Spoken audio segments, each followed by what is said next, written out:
Yesus ada di hatimu, bersama kita bersatu, membangun dunia baru. Mari bernyanyi bersama, puji dan sembahlah Dia. Raja segala raja, raja segala raja. Raja segala raja, raja segala raja. Raja segala raja. Oke, ini awalnya udah pemanasan ya, agak panas ya. Kayaknya badan gua panas. Kalian merasa panas nggak sih? Merasa semangat nggak sih nih? Kalau gua tanya nih. Semangat, semangat. Semangat, ya? semangat. Panas kok, panas. Panas, ya? semangat. Panas karena abis olahraga atau gimana nih? Habis Oke. nyanyi kok. Aduh, mau lagi nih. Mau lagi? Lanjut. Oke, lanjut.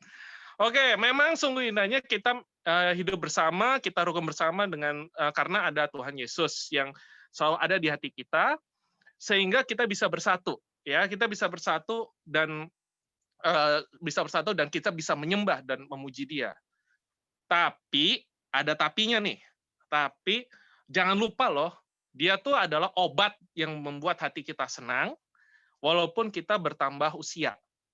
Ayo, siapa nih yang udah bertambah usia di bulan ini? Ayo. Atau masih belum ada ya? Atau masih nanti? Bulan ini ada tuh. Oh, bulan ini ada. Ya udah nanti, nggak usah di-spoiler. Nggak usah spoiler dulu. Ya, yang pasti bulan ini ada ya. Yang pasti bulan ini ada. Oke, kenapa kalau dia adalah obat yang senang?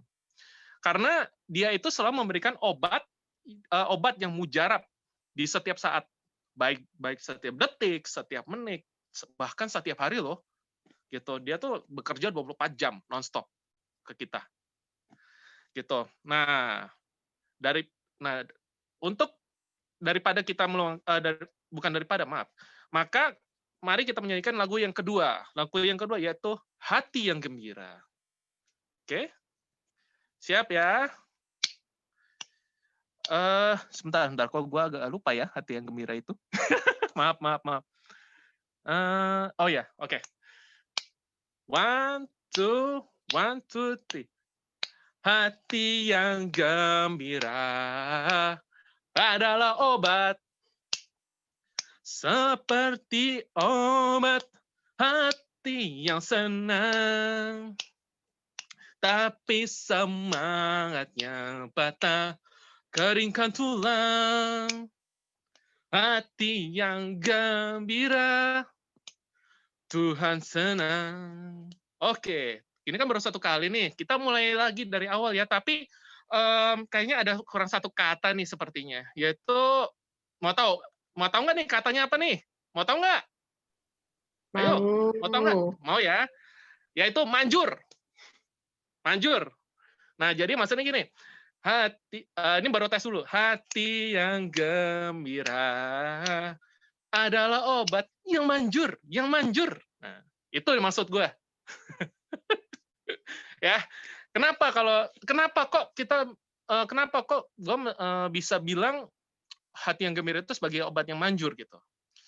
Karena bisa juga sebagai 4 atau 5 alasan ya kalau gue bisa ketemu ya. Mohon maaf, ini gue sedikit research dulu soalnya sebelum execute hari ini.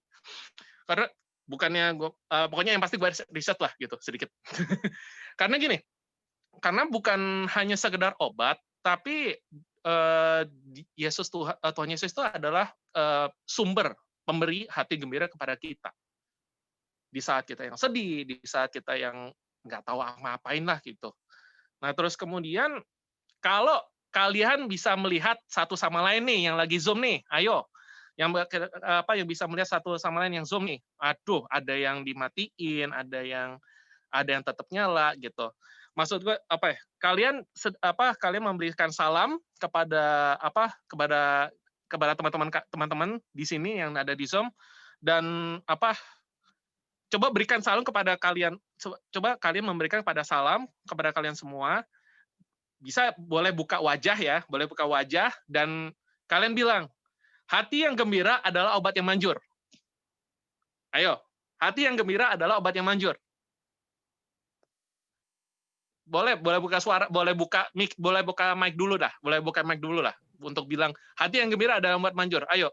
Hati yang gembira adalah obat yang gembira adalah manjur. obat yang manjur. Hati yang gembira adalah obat yang manjur. Ya, jos, Ya, jos. sip.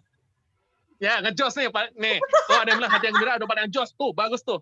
Hati yang gembira adalah obat yang jos. Jos, Ya kan? jos. Ya, jos. Semangat, Bos. Semangat. Ya, terus kemudian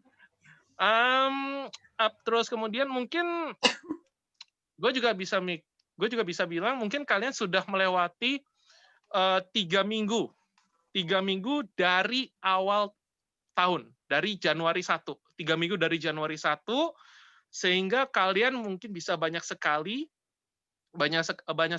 kejadian yang kalian alami, baik itu kejadian yang dari sedih maupun dari yang senang, sedih sampai yang senang, sampai yang kalian bisa benar-benar bersyukur. Oke? Nah, dan walaupun dalam keadaan apapun, dia memang selalu memberikan hati yang gembira kepada kita. Oke, daripada lama-lama kita nyanyikan lagu lagi dari hati yang gembira yang kedua. Oke? Maksudnya lagu nomor 2 maksudnya. Bukan lagu nomor 2. Sama aja ya, kayaknya hati yang gembira pokoknya, ya. Oke, kita nyanyikan lagu sekali lagi ya, tapi dengan kata yang manjur. Ya, sekali lagi dengan kata yang manjur. Yang kedua ini dengan kata yang manjur. Sekali lagi. 1, 2, 3. Hati yang gembira adalah obat yang manjur. Seperti obat hati yang senang. Jos banget. Tapi semangat yang keringkan tulang. Hati yang gembira, Tuhan senang. Tapi semangatnya patah, keringkan tulang. Hati yang gembira, Tuhan senang. Hati yang gembira, Tuhan senang. Hati yang gembira, Tuhan senang. Oke, terima kasih untuk terima kasih untuk semuanya, dan berikut dan demikian dari saya Hermanto Salim dari untuk lagu pujian, dan saya berikan kepada yang bertugas untuk lagu berikutnya. Apakah ada? Hai semuanya, Hai. Halo. selamat malam, berjumpa kembali bersama Malam. dengan teman-teman dari wilayah 3. Malam. Perkenalkan dengan Valerie dari Sel Siena. Jos.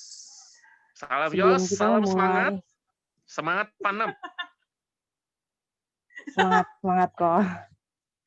Sebelum kita memulai pertemuan PPAT 1 pada malam hari ini, marilah kita berdoa dan kita bersatu di dalam Tuhan, dalam nama Bapa dan Putra dan Roh Kudus. Amin. Allah Bapa, puji dan syukur kami haturkan kepada hadirat-Mu, bahwa pada hari ini kami dapat berkumpul secara online untuk mempelajari PPAT 1, How About Our Community. Kami berada di sini, semua tentu adalah rancangan daripada-Mu. Kami berada di dalam satu keluarga komunitas Tritunggal Maha Kudus pun, kami yakin dan percaya bahwa Engkau berkarya di dalam hidup kami, dan Engkau ingin menjadikan kami berkarya di dalam hidup kami sehari-hari. Sebelum memulai pertemuan pada malam hari ini, kami mengundang Roh Kudus-Mu untuk hadir di tempat ini, untuk hadir bersama dengan kami, agar kami dapat memahami dan memaknai segala pelajaran pada hari ini, dan dapat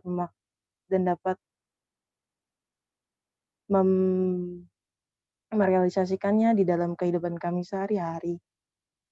Roh Kudus hadir di sini. Roh Kudus hadir di sini, mengalir di bait suci. Perkara besar terjadi, Kuasa mujizat mukjizat nyata, bila roh Bila roh Allah Allah sedang sedang bekerja. Tiada yang mustahil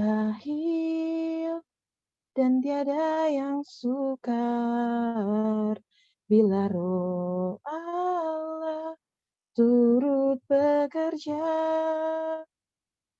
Tiada yang mustahil bagi orang percaya, karena roh Allah turut bekerja di antara kita. Roh Kudus hadir di sini. Roh Kudus hadir di sini. Mengalir di bait suci. Perkara besar pun terjadi, kuasa mujizat nyata. Karena roh Allah sedang bekerja. Tiada yang mustahil dan tiada yang sukar bila roh Allah turut bekerja. Tiada yang mustahil bagi orang percaya, karena roh Allah turut bekerja di antara kita. Tiada yang mustahil. Tiada yang mustahil dan tiada yang sukar bila roh Allah turut bekerja. Tiada yang mustahil bagi orang percaya bila roh Allah turut bekerja di antara kita. Bila roh Allah turut bekerja di antara kita. Tuhan, kami bersyukur bahwa pada hari ini kami diberikan waktu untuk bersatu bersama dengan komunitas Tritunggal Maha Kudus. Pada hari ini kami akan mendengarkan pengajaran yang dibawakan oleh Ko Ari Wiradharma. Biarlah apa yang diajarkan oleh Ko Ari dapat kami pahami dan semua berasal hanya daripadamu. Kemuliaan kepada Bapa dan Putra dan Roh Kudus, seperti pada permulaan, sekarang, selalu, dan sepanjang segala abad. Amin. Dipersilakan kepada Ko Ari. Yuk, terima kasih. Ini aku bisa dikasih share screen kah?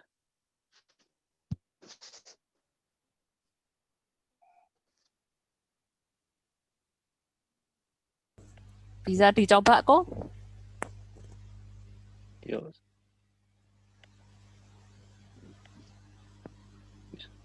Sudah kelihatan enggak? Iya, kelihatan lebih digedein. Kelihatan. Notes-nya dikecilin deh. Sebentar. Ini aja ya.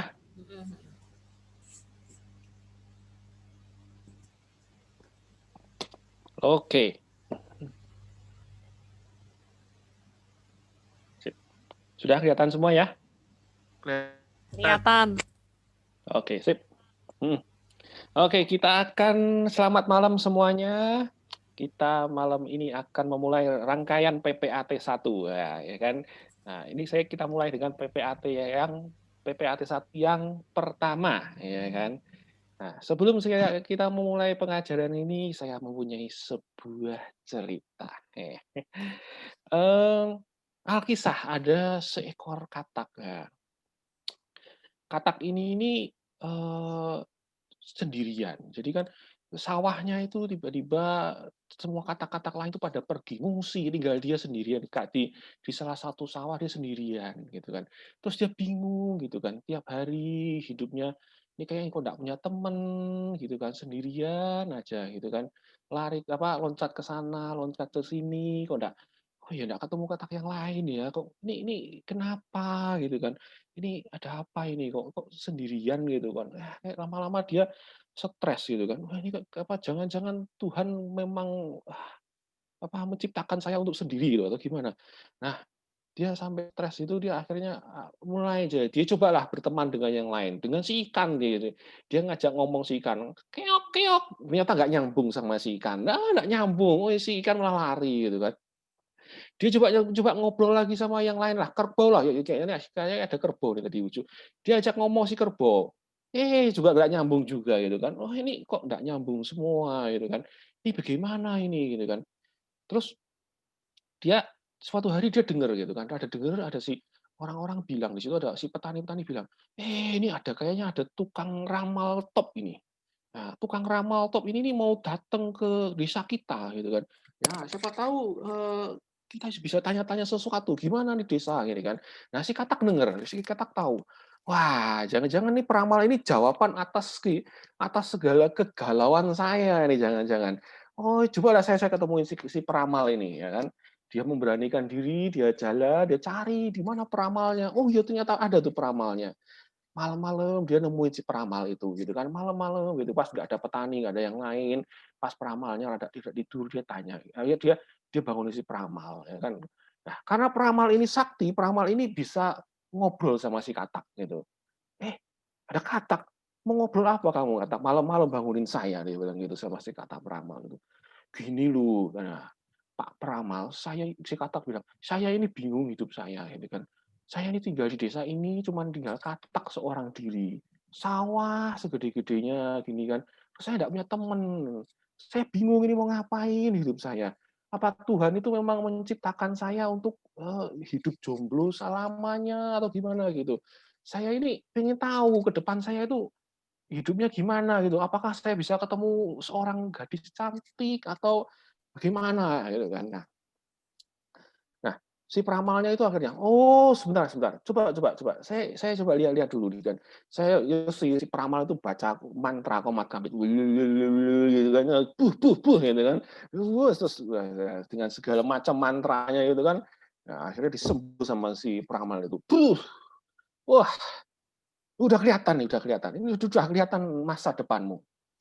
Nah, masa depanmu nih ya Katak. Kamu mau tahu yang mana dulu? Mau tahu yang bagus atau mau tahu yang jelek dulu? Oh, yang bagus dulu dong Pak Peramal, kata si Katak gitu kan. Saya mau yang bagus dulu biar senang lah. Saya ini kan hidup saya sudah susah bertahun-tahun ini kan. Coba saya ingin tahu yang bagus apa. Terus si Peramal itu bilang, gini, kamu ini ya nanti ke depan ini kan sebentar lagi kamu akan bertemu seorang gadis. Wah, seneng nih kata, gadis, iya, gadis ini cantik gitu kan. Nah, tapi dia bilang si Peramal, tapi kamu harus menyerahkan tubuhmu, ya kan? Kamu harus menyerahkan seluruh, kamu harus membuka diri, ya kan? Terus kamu juga harus menyerahkan hatimu padanya. Oh, gitu ya. Oh, ya bisa lah kalau cuma begitu doang, sama saya bisa kata si Katak gitu kan. Oke, sekarang berita buruknya apa? Oh, berita buruknya kamu akan ketemu dia di lab biologi gitu kan ya. Oke. Itu nasib si Katak ya. Oke. Selamat malam semua, saya perkenalkan nama saya Ari, saya dari Sel Siena ya kan. Pada hari ini saya akan mengajarkan mengenai PPAT yang pertama, yaitu mengenai KTM. Saya percaya KTM ini adalah tempat untuk berbagi cinta dengan sesama. Yeah. Oke. Sekarang kita mau ada pepatah adalah tak kenal maka tak sayang. Sering banget kenal gini. Kamu enggak kenal ya enggak sayang. Mana bisa mana bisa sayang enggak kenal kok, ya kan. Nah, kita mesti tahu gitu kan, apa itu komunitas Tritunggal Maha Kudus. Hari ini kita akan mengenal apa itu komunitas Tritunggal Maha Kudus, ya kan. Nah, saya pertama kali, jadi begitu mau membawakan bahan ini saya teringat gitu kan. Saya dulu itu pertama kali nyemplung di dalam dunia beginian itu sudah dari tahun berapa ya, lama lah, sudah tahun 98, 97 gitu kan. Nah itu saya nyemplung pertama kali gitu kan, di dalam pertama kali tidak di KTM, tapi saya pertama kali nyemplung di Persekutuan Doa gitu kan, di Semarang waktu itu. Nah, saya ikut Persekutuan Doa gitu kan, ya kayaknya seneng nih, kayaknya seneng gitu kan. Tapi, suatu waktu saya kecewa, gitu kan. Saya kecewa gitu kan. Loh, kenapa saya kecewa? Kenapa? Karena gini, saya melihat bahwa, percuma komunitas-komunitas gini. Nah, karena pada waktu itu gitu kan, saya itu naksir seorang cewek. Ya. Nah, yang terjadi adalah dia tuh memang dia itu, pengurus. Jadi kayak pengurus yang kayak Persekutuan Doa di Semarang itu, saya naksir gitu kan. Nah, ternyata apa yang terjadi, ternyata dia pengurus, tapi ternyata dia hamil di luar nikah. Nah, dari situ saya mengalami suatu, apa, dia bilang kekecewaan lah kalau bilang. Nah, ngapain saya ikut komunitas? Kayak katanya aja komunitasnya aja gereja, harusnya itu kan holy lah ya, orangnya kudus atau lebih baik. Kok ya ini kok sama teman-teman saya yang di luar sana kok ya mirip-mirip aja gitu loh. Nah, berarti buat apa gitu kan. Nah, saya akhirnya setelah itu saya tidak mau ikut lagi. Wah, ngapain saya ikut gitu. Menurut saya ngapain saya ikut kayak gini. Nanti daripada saya ikut-ikutan kayak mereka menjadi munafik menurut saya. Kata saya begitu gitu kan. Nah, ngapain gitu kan. Nah, akhirnya saya ditawar-tawarin lagi, ayo tuh ikut, tetap nggak mau gitu kan. Sampai akhirnya saya kuliah gitu kan. Saya kuliah, saya pindah ke Jakarta. Nah, kuliah di Jakarta juga ditawar-tawarin gitu kan. Ya ikut-ikutan sajalah seperti itu biasa-biasa. Tapi enggak, ya tapi saya masih kayak ada kekecewaan. Jadi saya tidak terlalu mencintai lah gitu kan. Nah, sampai suatu waktu gitu kan, saya ditawarin oleh tante saya. Tante saya itu ikut sel gitu kan. Nah, selnya tuh sukanya di rumah dia gitu kan. Nah, terus dia nawarin gitu kan. "Ayo toh, Ri, kamu ke sini, ikut sel." Lalu saya bilang, "Ngapain tante? Ya paling ya isinya sama-sama aja kayak gitu."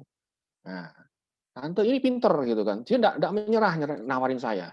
"Ayo toh, di sini itu kok ya bagus," dia bilang. Ya paling saya bilang, ya gitu-gitu aja paling ya kan. Nah, tapi dasar tante ini pinter. Tante ini mengenal saya luar dalam. Nah, kan. Apa yang dia gunakan? Dia nawarin yang ketiga gitu kan. Dia nawarinnya begini. Dia sudah enggak ngomong bagus nih komunitas tetek bengek. Dia bilangnya cuma begini. "Ri, kamu ikut saya." Ya kan? "Datang sel." Dia bilang. "Jangan takut. Di sana banyak makanan. Besok kamu enggak usah beli makan." Nah, dasar saya ini lemah iman kalau urusan makanan, dia tahu, akhirnya saya datang gitu kan.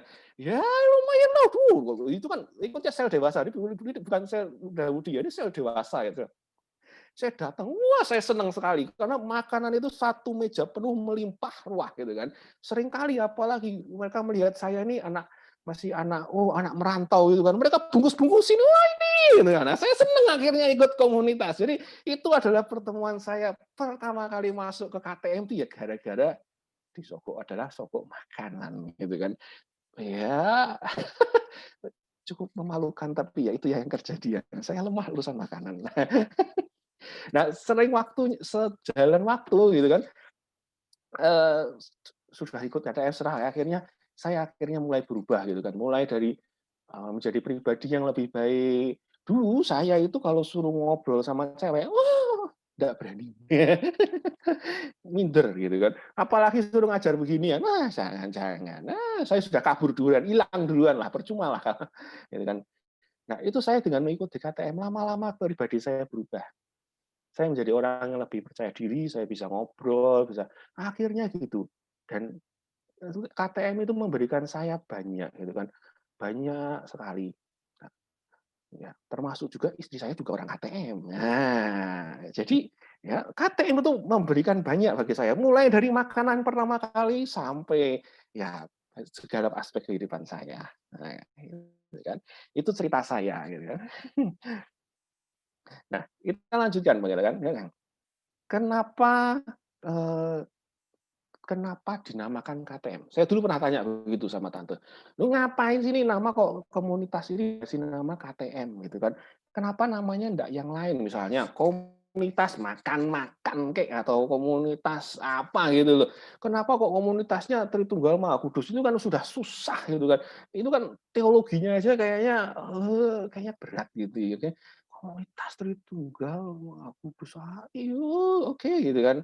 Nah, jadi di ceritanya sebenarnya gitu kan, kalau mau baca ceritanya dulu pada tahun 1987, berarti kira-kira tanggal 9 lah. 9 sampai 11 Januari 1987 di Ngadireso. Ngadireso itu di daerah Malang, kalau yang pernah retret di Tumang sana, ya itu daerah Ngadireso namanya. Itu ada retret, di sana itu ada retret keuskupan umatnya itu keuskupan Malang sama Surabaya.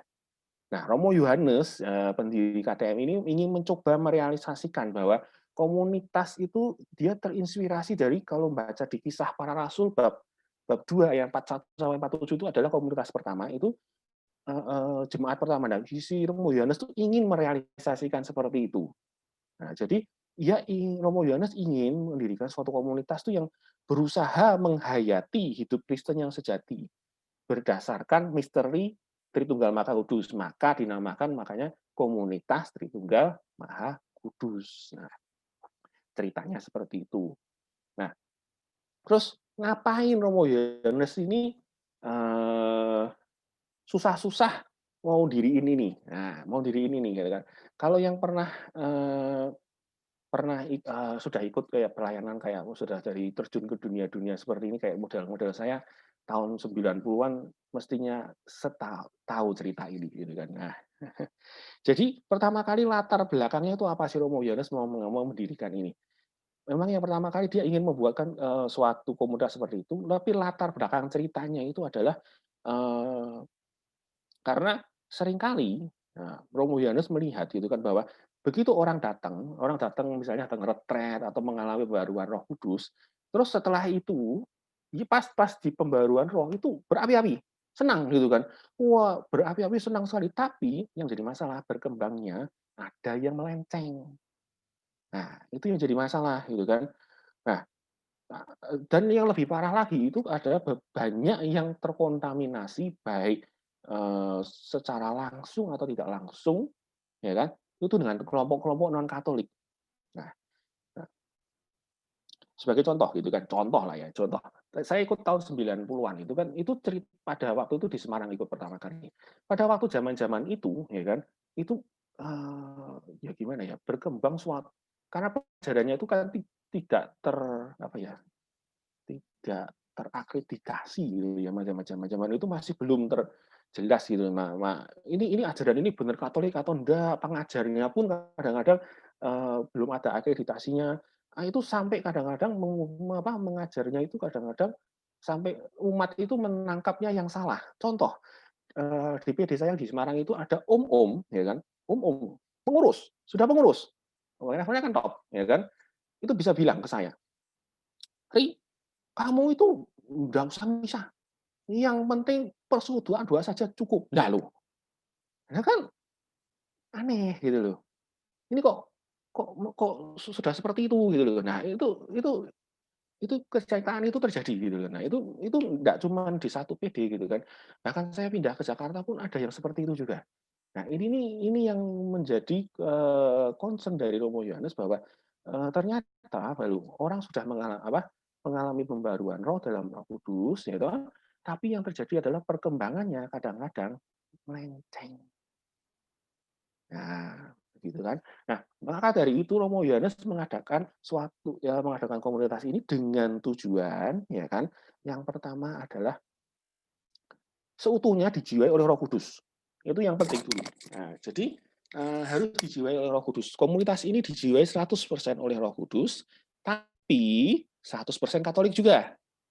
Jadi memang digerakkan oleh Roh Kudus, betul, tapi juga 100% Katolik. Jadi tidak melenceng, tidak istilahnya tidak mengajarannya meleset, apalagi membuat bid'ah-bid'ah seperti itu tidak gitu kan. Terus misalnya menghilangkan sakramen-sakramen itu tuh tidak gitu kan. Tetap saja misalnya ya misa, misa itu kan adalah suatu kewajiban kita sebagai orang Katolik gitu kan. Nah, dan yang kedua itu menjadikan KTM ini tempat pembinaan kader yang handal dan setia dan berdedikasi tinggi. Nah, itu tujuannya seperti itu. Nah, oke. Nah, spiritualitasnya apa KTM ini? Nah, kan, spiritualitasnya kita itu mempunyai 2 spiritualitas, ya kan? Yaitu karismatik. Apa yang dimaksudkan karismatik? Karismatik itu adalah hidupnya digerakkan bergantung pada Roh Kudus. Itu yang penting. Jadi bukan hanya soal tepuk tangannya saja, "Woi!" gitu kan. Nah, itu bukan soal tepuk tangannya saja. Nah, jadi tapi yang lebih penting adalah hidupnya bergantung pada Roh Kudus. Jadi bukan masalah tepuk tangannya loh ya. Oh, yang begitu tepuk tangan sama gerakan Roh Kudus. Oh, bukan hanya urusan tepuk tangannya saja. Itu salah, ya kan? Nah, terus apa maksudnya ini gitu kan? Apa maksudnya ini? Nah, apa maksudnya ini? Maksudnya digerakkan Roh Kudus itu gimana gitu kan? Nah, kalau menelisik kembali ceritanya adalah kalau pada waktu kita dibaptis itu kita sudah menerima Roh Kudus. Ya, secara itunya kita sudah menerima Roh Kudus, terus pada waktu menerima sakramen Krisma dikuatkan kembali. Ya kan, diperkaya, dikasih karunia-karunia segala macam. Terus apa gunanya kita misalnya kayak pencurahan roh. Nah, pencurahan roh itu istilahnya digerakkan Roh Kudusnya itu biar bekerja lebih maksimal. Nah, seringkali orang dibaptis, ya sudah baptis kayak saya dulu, krisma ya sudah ya sudah selesai gitu kan, enggak ada apa-apa gitu kan. Nah, begitu ikut pembaruan ini baru digerakkan kembali. Nah, termasuk juga misalnya kalau pembaruan Roh Kudus ini termasuk juga di dalam kalau di dalam sel itu ada yang namanya bahasa roh. Nah, ini ada untuk beberapa orang-orang yang baru kadang-kadang bingung. Ini ngapain sih habis nyanyi terus ngomongnya bahasanya tak jelas lalala lili ini apa gitu kan. Nah, ini biar tidak menjadi kebingungan gitu kan. Kalau di dalam ayatnya itu kan kalau mau baca sendiri di Kisah Para Rasul bab 2 ayat 1 sampai 13 itu ceritanya pada waktu Roh Kudus turun kepada para rasul dan terus para rasul ini bisa ngomong bahasa orang-orang yang ada di Yerusalem itu tersebut. Nah, itu jadi kalau orang kita berbahasa roh ya kan, itu kayak bersenandung dengan bahasa roh itu kita Roh Kudus yang menggerakkan mulut, lidah, bibir kita untuk berkata-kata. Jadi itu bukan mantra-mantra tak jelas, enggak ya. Jadi itu seperti itu. Nah, terus kalau saya misalnya kok kayaknya saya enggak dapat deh ya. Nah, kalau menurut saya itu semua orang bisa dapat, cuman mungkin kita perlu latihan satu atau memang Tuhan belum saat ini gitu kan. Tapi semua orang itu sebenarnya bisa seperti itu. Ya. Nah, itu sudah melenceng sedikit. Nah, oke, kembali lagi. Tadi spiritualitas yang pertama adalah karismatik, yang kedua ini adalah karmelit. Nah, karmelit itu seperti apa? Karmelit itu lebih ke keheningan, kontemplasi. Ya kan? Jadi, nah, dasarnya si karmelit itu apa? Nah, dan dasarnya karmelit itu lebih kalau mau baca di dalam Nabi Elia. Nabi Elia itu di dalam kitab Satu Raja-Raja bab 19 kalau tidak salah. Bab 19 ayat 12. Itu disebutkan di situ. Jadi pada waktu itu si Elia dipanggil Tuhan. Tuhan memanggil Elia, Elia kamu naiklah ke atas bukit gitu kan. Nah, begitu ke atas bukit ada angin besar. Angin besar itu ternyata Tuhan tidak di situ. Terus setelah angin besar ada gempa. Tetapi Tuhan tidak di situ juga. Nah, kemudian ada api, setelah si gempa ada api. Begitu ada api itu ternyata Tuhan tidak di situ. Setelah ada api, baru ada angin sepoi-sepoi. Dan Tuhan ada di situ. Nah, dari di situ bisa Karmelit melihat bahwa ternyata Tuhan itu ada di dalam keheningan. Di dalam angin sepoi-sepoi itu seperti itu. Nah, kalau dilihat ya kan, kalau di sini adalah karismatik ini satu lebih kayaknya wah lebih heboh, lebih gini. Nah, karismatik kan diem, lebih hening gitu kan. Ini kan bertolak belakang. Apa bisa gitu kan. Nah, ini uniknya KTM ya kan. KTM itu kalau boleh dianalogikan itu adalah seperti kopi dan susu. Duanya ini kan berbeda. Yang kopi ini kan lebih pahit mungkin kan. Yang susu ini kan lebih gurih gitu kan. Begitu dicampur menjadi suatu perpaduan yang unik. Kopi susu misalnya. Atau kalau bahasa kerennya di Starbucks itu apa? Latte ya kalau nggak salah ya. Nah, itu kayak model-model latte dan kawan-kawannya. Itu kan rasanya unik gitu kan. Nah, itu KTM itu seperti itu. Kelihatannya kok bertolak belakang, tapi kita bisa menyampurnya itu dengan baik. Sehingga rasanya unik. Nah, oke. Lanjut lagi.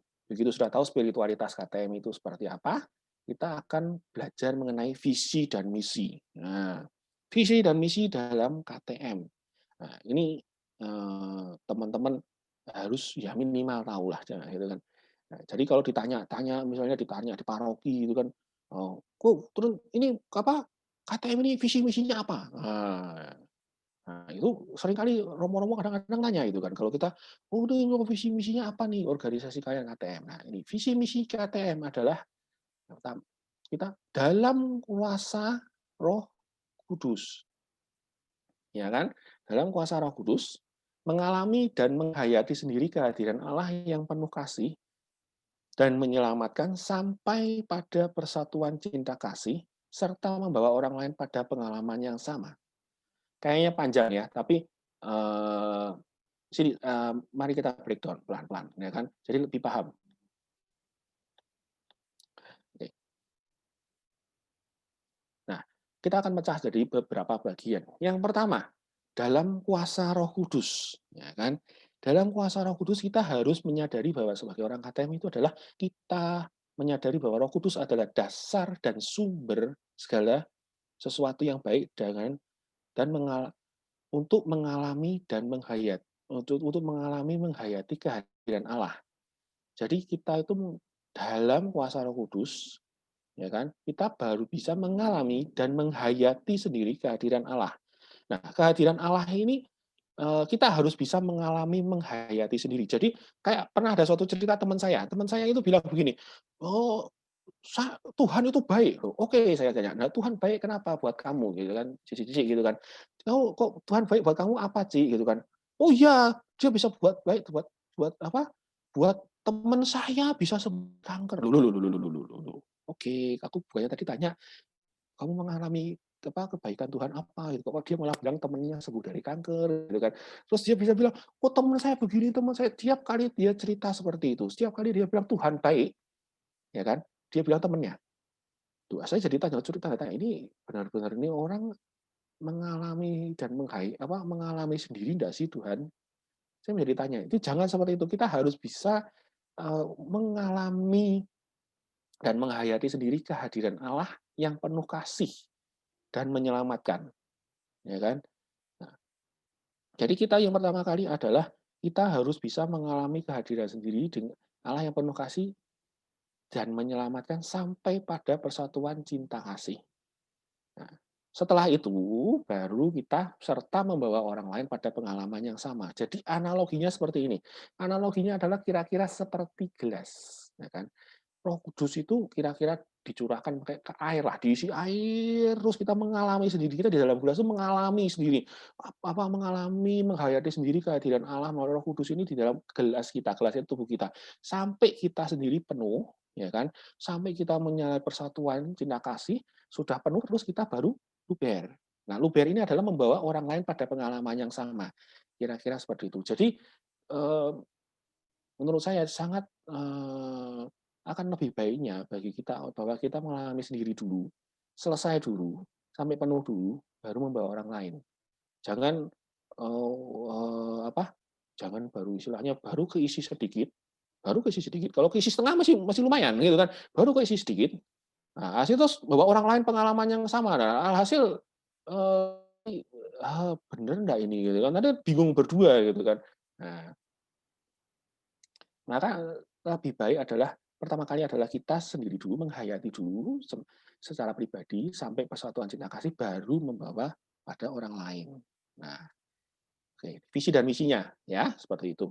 Nah, terus komunitas ini maksudnya apa? Komunitas ini maksudnya apa? Ini namanya dinamakan komunitas, bukan geng, bukan apa apa ya perkumpulan, itu bukan, tapi kita menyebutnya komunitas gitu kan. Romo ya menyebutkan komunitas ini akan diharapkan bahwa kita ini di komunitas ini untuk menjadi seperti keluarga kedua. Apa yang dimaksud keluarga kedua? Ya kayak kita punya keluarga tambah satu lagi lah. Saya punya pengalaman gitu kan. Saya dulu pernah kuliah di luar negeri gitu kan. Nah, kalau di luar negeri itu sedikit berbeda dengan di sini. Kalau di luar negeri itu kalau mau cari kos itu nggak bisa langsung pindah. Jadi seringkali itu pindahnya itu kalau orang-orang student itu yang harganya murah, itu pindahnya pada waktu semesteran. Jadi setengah semester itu baru pindah, baru cari-cari kos baru. Nah, saya pada waktu kuliah, tengah-tengah semester, ya kan, saya nggak cocok dengan teman kos saya. Dia begitu bule oriented banget, gitu kan, maksudnya bule minded banget. Sedangkan saya ini Indonesia minded gitu kan. Kita sangat berbeda gitu kan. Bagi dia yang ya beda, sangat berbeda gitu kan. Sampai pada titik saya tidak bisa, wah saya nggak bisa gitu kan. Saya tinggal begini nggak bisa terus ini. Ini payah begini gitu. Tapi saya mau pindah nggak bisa karena setengah-tengah semester stres saya. Saya sudah ada tiap kali pulang ke rumah nggak nyaman. Mau tinggal di kampus terus kan nggak mungkin, tidur di kampus juga nggak mungkin gitu kan mesti tidur juga di rumah gitu kan, di kos kan. Tapi mau pindah nggak bisa. Saya stres gitu kan waktu itu. Saya stres gitu kan. Nah, saya stres terus mau ngapain? Terus akhirnya saya ngomong sama teman sel saya. Ini gimana ya? Saya mau pindah kok tidak ada tempat. Saya sudah cari tempat beberapa tempat tuh gini. Saya susah. Saya mau ngapain gitu kan? Oh, saya bertahan terus kok saya lama-lama bisa gila di sini gitu kan. Saya enggak bisa gitu kan. Terus akhirnya dia bilang, "Oh ya sudah, saya coba bantu," dia kan. Coba bantu gitu kan. Nah, teman-teman saya bantu cari tempat gitu kan. Sampai akhirnya tiba-tiba enggak berapa lama kok, 2-3 hari kemudian saya ditelepon teman saya, ya kan. Teman saya dia bilang, "Hei, tenang, kamu dapat tempat." Loh, dapat tempat dari mana gitu kan. Ternyata gitu kan, pacarnya dia ya kan, pacarnya dia itu punya apartemen. Nah, punya apartemen ada satu penghuninya itu pulang Indonesia gitu kan. Nah, sebenarnya pacarnya ini sudah enggak mau nyewain kamar itu lagi. Itu sudahlah enggak mau disewain lagi karena memang ya dengan berbagai alasan tidak mau nyewain lagi gitu kan. Dia pokoknya mau tutup apartemen itu mau buat dia saja sendiri gitu kan. Saya enggak mau gitu. Tapi di nego-nego akhirnya dibujuk-bujuk gitu kan. Akhirnya saya boleh tinggal di situ. Nah, jadi saya bisa menjadi lepas dengan masalah saya dan hidup saya menjadi lebih baik gitu kan. Nah, di situ saya merasakan artinya keluarga kedua gitu kan. Di saat saya punya kesusahan, ada orang yang bantu saya. Seperti itu. Nah, tapi layaknya keluarga, nah ini nih. Layaknya keluarga pasti itu tidak sempurna. Nah, yang jadi masalah karena isinya adalah manusia, bukan malaikat. Nah, ini yang jadi masalah. Selama isinya manusia, namanya itu pasti tidak sempurna. Nah, pasti ada namanya gesek sana, gesek sini, itu biasa. Ya kan, itu biasa gitu kan. Tapi kan masa misalnya kita di keluarga, kita gesek sana, gesek sini, apakah kita menjadi putus hubungan kan ya? Seringkali ya enggak gitu kan. Nah, contoh lah. Sel tante saya itu. Itu tante-tante ekstrim. Ada yang ngomongnya enggak pakai filter gitu, ada yang sensitifan, ada yang ya begitulah kombinasi tante-tante itu jadi berkumpul menjadi 15 orang dengan berbagai karakternya gitu kan. Bahkan suatu waktu itu pernah jadi ribut gede karena yang tante yang enggak filter ini suka ngomongnya kebablasan gitu kan. Oh, si dia ini loh sudah picek gitu kan. Waduh, berantem gitu kan. Di sel berantem gitu kan. Waduh, ini kok habis sel bukannya sukacita kok malah berantem gitu kan. Tapi ajaibnya itu sel berantem gitu kan. Ya enggak seneng tapi enggak lama 2 hari kemudian baikan. Nah, itu selesai lagi, seneng lagi, jalan bersama lagi, seneng lagi. Ya, itu seperti itu tuh kelakuannya gitu kan. Itu bahkan kalau boleh bilang mereka itu sampai sekarang ini selnya kan sudah berapa puluh tahun itu masih ada. Itu masih masih kayak hubungan, kontak-kontak, ngobrol-ngobrol, ada butuh pergi-pergi bareng itu mereka masih gitu kan, masih mau cika nyiri bareng, itu masih, padahal kan sudah tua-tua gitu kan. Nah, tapi mereka seperti itu, ya itu boleh disebut itulah sebagai keluarga kedua. Saya bisa melihat namanya keluarga kedua di dalam sel itu di salah satunya di sel tante saya itu. Yang begitu itu ya walaupun tua-tua kadang aneh-aneh gitu kan kalau ya begitulah. Ya.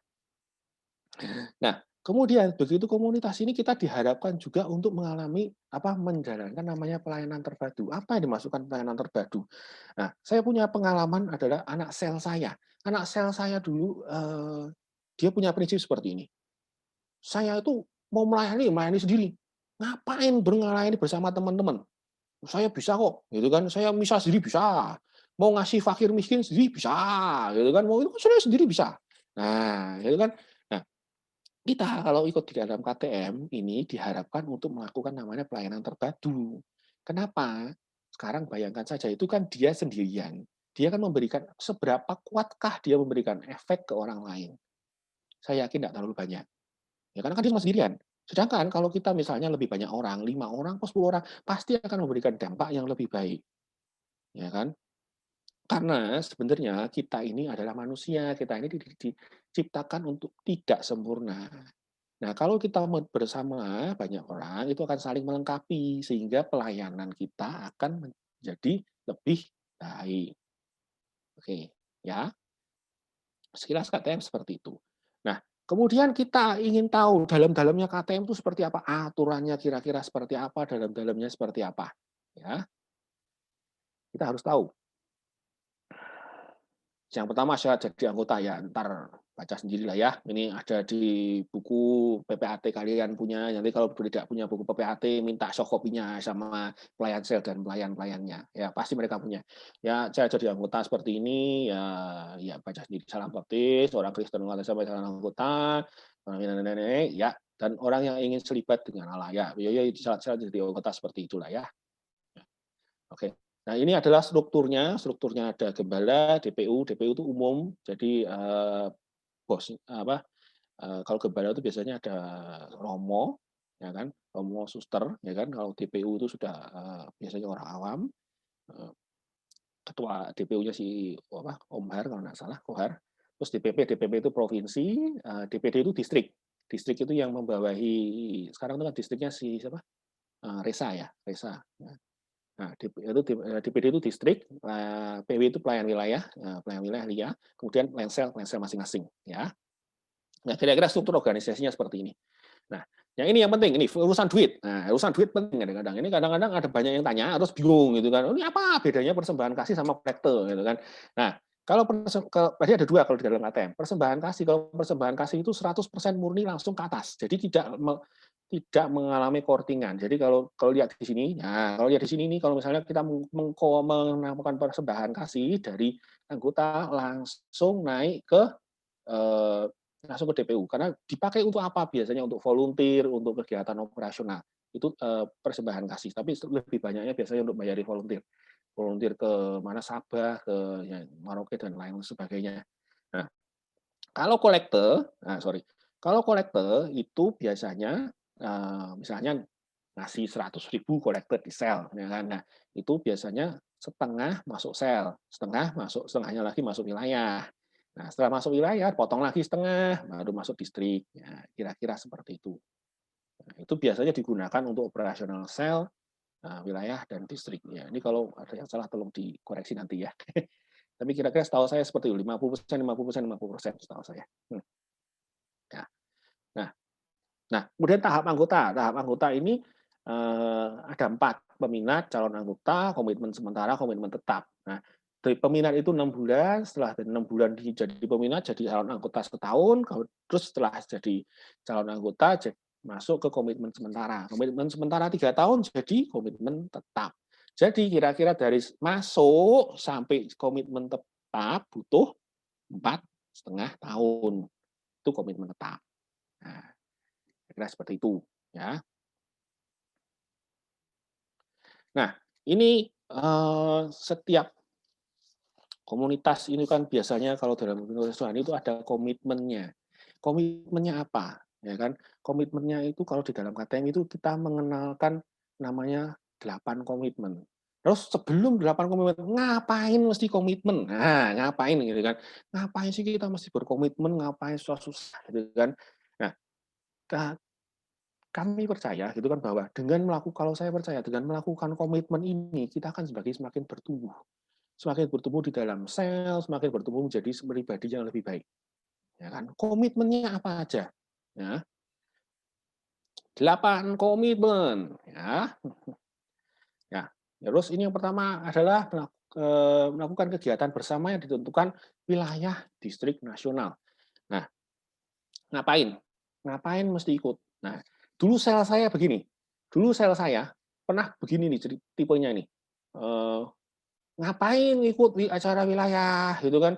Ngapain distrik, apalagi nasional, ngapain gitu kan? Sel aja cukup. Nah, sel aja cukup menurut mereka. Gitu kan? Suruh boro-boro pelayanan. Datang aja susah, gitu kan? Susah nggak mau gitu kan? Ngapain datang wilayah, ngapain datang distrik, ngapain datang nasional? Ngapain kok sel aja cukup tiap minggu sekali, gitu kan? Nah, kelihatannya simpel, sepele kelihatannya. Tapi apa yang terjadi? Lama-kelamaan, zaman itu tuh memang belum ada Vakaredo. Jadi zaman itu tuh kita mesti kalau ngajar itu mesti bikin pengajaran sendiri, mesti itu sendiri, gitu kan? Apa yang terjadi? Sel saya ini melenceng. Ya kan? Sel saya ini melenceng, gitu kan? Sampai kena tegur. Ini selmu ini sudah kelasnya melenceng. Bid'ah, ya kan? Nah, lo kok bid'ah kenapa? Oh, ini ngapain sel kok Pak begini? Ini kok ada ritual ini itu apa gitu kan? Ya yang semua seneng gitu kan, pikirnya kan begitu. Ya tapi itu hasil melenceng gitu kan, benar melenceng gitu. Karena melenceng karena enggak pernah ikut acara wilayah, buru-buru distrik gitu kan, enggak tahu yang benar yang mana. Begitu tiap kali pengajaran ngambilnya comot buka Google, yang hari itu seneng apa, quote-nya apa, dia comot, dia ambil. Enggak tahu tuh sumbernya dari mana, yang penting kelihatannya Alkitabiah. Nah, masalah. Ya kan? Masalah, benerinnya susah, benerinnya lama itu. Nah, akhirnya ya itu dibenerin lama, akhirnya menjadi lebih baik. Ya, itu. Nah, itulah gunanya. Gunanya yang nomor 2 menurut saya. Dengan kita mengikuti wilayah distrik dan nasional, kita membuka pertemanan. Nah, pertemanan apa? Apa gunanya teman? Siapa tahu jodohmu di sana. Nah, jodoh saya itu wilayahnya beda loh sama saya dulu. Nah, jangan salah. Jodoh saya ketemunya acara distrik. Nah, saya ketemu. Nah, jadi ikutlah acara-acara gini. Siapa tahu, ya kan? Siapa tahu jodohmu di wilayah lain. Nah, guna loh, berguna nih, jangan salah. Penting ini. Ya kan? Nah, yang kedua, ikut melayani bersama komunitas. Nah, kalau tadi kan ikut acara, ya kan? Ini kita melayani. Nah, biasanya kalau dengan melayani, ya kan? Ini biasanya itu kita akan menjadi kenal. Ya, kenal loh, makin kenal loh. Kan nggak mungkin melayani tiba-tiba cuma hari H gitu kan. Sering, ya memang kadang hari H misalnya. Tapi kan kadang-kadang seringkali masih persiapan dulu, masih ngobrol-ngobrol dulu gitu kan. Nah, itu kan kita menjadi kenal satu orang satu sama lain. Nah, kembali lagi ke poinnya tadi, siapa tahu, nah, jodohmu di sana. Nah, kan orang makin kenal, oh ternyata dia baik deh, walaupun kelihatannya mukanya kayaknya nggak terlalu oke, tapi kayaknya hatinya oke, gitu kan? Saya seneng ya, siapa tahu, gitu kan? Siapa tahu, ya, jangan salah, ikut melayani bersama komunitas penting, ya kan? Nah, siapa tahu. Nah, jangan kayak sel saya dulu, suruh datang wilayah jauh gagahan gitu kan, apalagi melayani gitu kan, ya temen itu terus gitu kan, susah gitu kan. Nah, terus tiap kali minta intensi doa, tolong doakan jodoh saya. Aduh, ya bisa sih, tapi ya ini kan salah satu jalan gitu kan. Nah, salah satu jalan, ikut makanya ikut ya. Nah, terus ini yang sering kali bikin pusing ini kan. Doa dan baca kitab suci minimal 1 jam 1 hari. Waduh, kok 1 jam 1 hari, kok 5 menit aja, bejo gitu kan, 5 menit aja biasanya sudah, 1 menit udah ngantuk, saya tidur gitu kan. Atau kayak teman saya dulu gitu kan, saya sih bukan 1 jam lagi kok, 8 jam. Loh, 8 jam, hebat banget kamu bilang. Oh, gini kok tak ajari caranya kok. Saya 2 menit berdoa, saya itu saya tidur, aminnya besok pagi 8 jam. Wah, bisa juga. Ngawur, tapi nggak boleh seperti itu. Ya kan, yang dimaksud itu bukan seperti itu. Jadi doa dan baca kitab suci itu minimal 1 jam secara sadar, bukan tidur loh ya. Tidak boleh. 1 jam benar-benar, ya kan. Nah, caranya gimana? Wah, susah 1 jam. Boro-boro 5 menit. 5 menit aja sudah muter-muter gitu kan. Mau doa apa, mau ngomong apa, bibir sudah kering gitu kan. Nah, ajarin caranya. Kalau ini cara saya, mungkin ada tiap orang punya cara masing-masing. Tapi kalau cara saya adalah caranya seperti ini. Pertama kali adalah menentukan jamnya dulu. Jadi misalnya, kira-kira lah komitmen jam dulu lah, kira-kira mungkin jam 10 malam, kira-kira mungkin ya kan. Jam 10 malam. Bagaimana cara minimal itu dulu. Jadi mulai rutin dulu jamnya. Jamnya rutin dulu, jam 10 malam, jam 10 malam, jam 10 malam. Setelah jam 10 malam minimal ya enggak apa-apa lah 2 menit, 3 menit dulu. Ya kan, bingung mau ngapain ya, yang penting 2 3 menit dulu. Setelah jamnya sudah mulai stabil, baru mulai panjangin. Bagaimana caranya? Cara saya adalah pertama kali adalah doa rosario. Doa rosario dulu lah. Dengan doa rosario itu kan minimal sengebut-ngebutnya rosario, salam Maria gitu kan, amin gitu kan. Nah, itu sengebut-ngebutnya saya sudah pernah hitung 10 menit. Itu udah tuh paling ngebut banget lah itu. Salam Maria udah itu. Ya udah itu 10 menit ya kan. Nah, ya mulai setelah itu mulai dipelan-pelanin lah gitu kan 15 menit, 20 menit ya kan. Yang penting menyediakan jamnya dulu. Ya kan, satu rosario gitu kan, sudah mulai kebiasaan, sudah mulai sedikit lama, mulai baca kitab suci. Baca kitab suci apa ya? Bacaan harian dulu lah minimal. Bacaan harian kan ya kan paling nggak panjang toh, 1 perikop gitu atau 2 perikop gitu kan biasanya. Nah, baca dulu. Nah, setelah itu sudah kebiasaan, itu kan biasanya sudah setengah jam itu kira-kira. Nah, setelah itu nanti mulai pelan-pelan doa hening, doa kitab suci. Lama-lama kok itu memang enggak simsalabim membalik tangan cek langsung bisa itu enggak. Kalau saya loh ya, tapi mungkin ada orang yang bisa cek langsung 1 jam. Saya sih enggak bisa, saya susah. Nah, itu triknya saya adalah seperti itu. Ya pelan-pelan dulu lah, santai dulu lah, ya. Nah, setelah itu adalah ekaristi minimal 1 kali dalam seminggu di luar hari Minggu. Di luar hari Minggu ya, bukan termasuk hari Minggu loh ya, bukan. Jadi ya zaman sekarang misa online loh. Misa online gampang kali ya. Maksudnya tinggal ya kan jamnya banyak tuh, ya kan. Dari yang pagi mau ikut Indonesia bagian timur, bagian tengah, bagian barat juga bisa gitu kan. Mau dari pagi, siang, sore kan juga ada ya. Pilih salah satu lah ya. Seminggu mosok yo sekali gak dapet tuh yo. Dapat lah ya mestinya gitu kan. Sekarang online tinggal buka laptop atau buka handphone bisa lah ya. Nah, oke. Kayaknya ini bukan menjadi halangan di dalam masa pandemi ini ya.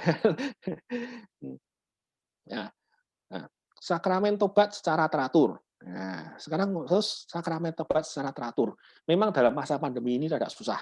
Ya kan karena kan enggak boleh ketemu romo gini-gini. Mungkin ya, tapi ya nanti kalau sudah pandemi selesai diharapkan secara teratur minimal ya kalau menurut buku pengajarannya adalah selain Paskah dan Natalan sebenarnya, tapi misalnya 2 bulan sekali apa 3 bulan sekali, tapi ya minimal lah setahun 2 kali menurut saya. Setahun 2 kali kalau setahun 2 kali lah minimal, jangan bablas lah, masuk 5 tahun sekali. Itu ibaratnya kalau analogi saya itu adalah seperti ini. Kalau analoginya kalau bayangkan ya sekira ini sebenarnya analogi cocok logi lah ya. Kira tubuh manusia itu bagaikan sebuah piring gitu kan. Kalau berdosa itu makin kotor, kena banyak kotorannya, makin lengket gitu kan. Nah, kalau ngaku dosa itu kan kayak dibersihkan, dicuci gitu kan. Nah, kalau sering-sering dicuci itu kan kita makin berkilau gitu. Nah, tapi kembali lagi maksudnya sakramen tobat ini walaupun secara teratur tapi penting juga adalah mengalami pertobatan. Jadi jangan sampai kayak saya dulu. Saya dulu adalah saking niatnya sakramen tobat ya tiap minggu sekali gitu kan. Nah, tapi yang diakunya dosanya sama terus. Nah, romonya komplain gitu kan. Nah, saya tidak boleh datang lagi gitu kan. Romonya bilang, "Kamu tiap minggu datang itu kayaknya percuma." gitu kan. Kenapa? Karena kamu tidak bertobat. Nah, yang penting adalah kamu berusaha untuk bertobat dari dosa-dosamu, ya kan? Berusaha. Nanti kalau berbuat dosa lagi ya di sini gitu kan. Tapi ada usahanya, jangan kayak cuman datang ke romo cuman istilahnya kayak biar nanti kalau tiba-tiba saya mati, saya sudah diampuni dosa, masuk surga. Nah, bukan seperti itu ya. Yang diharapkan adalah ya bagus mengenal sakramen tobat secara teratur, tapi ada juga pertobatannya. Jadi jangan enggak bertobat sama sekali ya. Nah, Yang keenam, doa penyerahan tiap hari. Ya, tinggal baca lah ya, gampang lah Yogi. Itu aja toh. Ini kan ada teksnya toh, minta. Kalau udah punya teksnya minta pelayan selnya. Minta teks gitu kan. Paling di WhatsApp nah, tinggal dibaca tiap hari, gampang lah ya ini. Persembahan kasih tadi urusan duit kan, bayar, ya kan. Nah, yang terakhir ini menurut saya penting. Nah, hadir dalam pertemuan sel dan mengajar, ya kan. Memang saya tahu bahwa di masa pandemi ini sel terasa berbeda. Saya tahu rasanya beda, enggak ketemu ke orang langsung kok, enggak enak gitu kan. PW-nya garing gitu kan. Nah, gitu kan. Atau kayak penyembahannya enggak ngangkat. Nah, enggak bisa deep gitu kan. Aduh. Saya tahu gitu kan. Saya dengar gitu kan. Nah, ini memang berbeda gitu kan, memang berbeda. Pasti beda lah namanya ngadepin orang langsung dengan ngadepin layar laptop atau layar handphone, itu pasti berbeda. Saya tahu. Tapi saya percaya gitu kan, kalau kita mau pertemuan sel secara rutin itu ada buahnya, ya kan. Saya punya pengalaman. Sel saya dulu, jadi pada waktu itu gitu kan, saya ikut sel gitu kan, pulang dari luar negeri saya ikut sel. Ya kan, saya ikut selnya itu terus tiba-tiba sel itu tuh karena sudah terlalu tua, selnya sudah terlalu tua, sel itu didepak untuk dari muda-mudi untuk pindah ke dewasa muda. Nah, padahal saya pada waktu itu masih muda belia. Saya merasa muda belia. Wah, saya tidak mau ikut dewasa muda. Nanti saya matang sebelum waktunya. Belum. Saya tidak mau. Apalagi ngomongannya sudah mulai asuransi anak. Oh, oke, asuransi anak apa ini? Kan nah, ngomongnya sudah begitu-begitu. Nanti pilih sekolahnya ini bagus loh, jangan sekolah situ. Nah, itu kan saya sudah matang sebelum waktunya gitu kan. Saya enggak cocok gitu kan. Saya mau pindah muda-mudi. Saya bilang, "Oke, saya pindah muda-mudi." Oh iya, enggak apa-apa gitu kan. Nah, terus saya pindah muda-mudi terus ditanya teman saya, "Kamu mau pindah sel yang mana?" Jawaban saya gampang, karena saya masih jomblo, jawaban saya paling gampang. Sel yang paling rame. Ya, paling rame kalau bisa banyak ceweknya. Wah, pasti kan itu punya banyak chance lah, gitu kan. Siapa tahu saya dapat jodoh di sana, gitu kan. Nah, gitu kan. Saya bisa, siapa tahu. Saya pilihnya seperti itu. Saya pilih sel yang paling rame, udah paling gampang. Oke, ada selnya paling rame. Sel itu tuh begitu ramenya, gitu kan. Setiap kali sel 22 orang, 23 orang, 24, kadang sampai 27 orang. Rame banget gitu kan. Wah, saya senang sekali. Wah, ini dia bagus ini, gitu kan. Minimal saya jadi umat pun enak. 27 orang kok. Kapan saya tugasnya? Setahun paling 2 kali. Senang saya. Ini suatu pilihan yang baik menurut saya, gitu kan. Nah, tapi yang terjadi, saya masuk sel itu, ya kan, kira-kira enggak lama kok. Enggak sampai setahun. Sel itu buyar. Protol satu dengan berbagai alasannya. Sampai akhirnya yang terjadi adalah tinggal 3 orang. Saya, pelayan selnya, dan pacarnya. Nah, tinggal bertiga. Enggak sampai setahun, cuma tinggal bertiga. Hasil kita bingung, ini ngapain kita sel bertiga? Ini menurut saya ini adalah tidak sesuai dengan harapan saya di awal. Harapan saya di awal adalah mencari sel yang ramai sehingga bisa siapa tahu saya dapat jodoh. Nah, kok di sini jadi cuma 3 orang. Ya kan? Cuman saya, pelayan sel dan pacarnya. Kan enggak mungkin saya gebet pacarnya dia dong. Bunuh diri.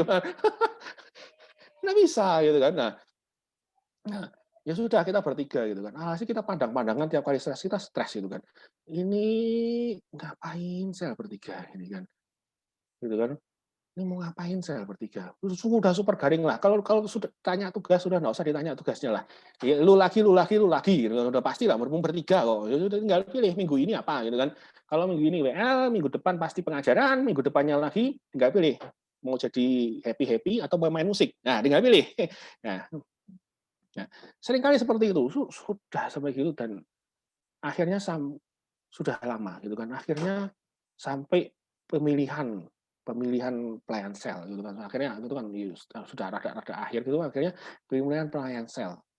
Nah, pemilihan pelayan sel terus ya karena terus sama pelayan ditanya, "Ini sel mau dibubarin atau mau lanjut?"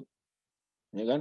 Kita bertiga pandang-pandangan lagi. Ini mau lanjut atau kita mau itu bubar aja ya? Kayak tiga bubar aja enggak ya? Tapi gimana gitu kan, sayang kok gitu kan. Sel ini juga sudah lama gitu kan, kayaknya kok bubar kok sayang gitu kan. Ya gimana? Cuma bertiga gitu kan. Ya sudahlah kita coba jalan dulu lah gitu kan. Teman saya jadi PS lagi. Saya diseret-seret jadi WPS ya karena tidak ada kandidat yang lain gitu kan. Ya kita berdua. Terus yang satu pacarnya sudah ikut. Kita bertiga. Kita ngurus sel bertiga. Itu lumayan cukup lama gitu kan. Orang datang keluar. Kita sampai stres gitu kan. Sampai kita pada waktu-waktu kita bertiga itu sampai retret bareng. Kita sampai retret bareng, kita sampai stres sama Tuhan. Tuhan ini mau ngapain Tuhan? Tuhan kamu mau menempatkan kami bertiga ini di sel ini suruh ngapain? Ya kan? Bertiga, doang garing banget, enggak enak banget. Ya dia lagi. Terus tiap kali nambah orang baru, keluar. Gitu kan. Enggak lama keluar. Ini kenapa Tuhan? Ini ngapain? Nah, kita bertiga retret awal, terus kita bertiga itu bingung. Akhirnya mencari jawaban. Siapa tahu Tuhan memberi jawaban kita lah di retret itu kan. Pas retret itu pas siang-siang itu kan seringnya ada sesi konseling ya kan. Nah, sesi konseling itu saya pikir, cobalah saya konseling lah, siapa tahu lah. Saya sini sudah malas juga sebenarnya Tuhan ngurusin sel kayak begini Tuhan. Garing, nggak enak gitu kan, mau ngapain gitu kan. Nah, saya mau akhirnya ada suatu frater lah, saya cuma ngajak ngobrol. Ya kan?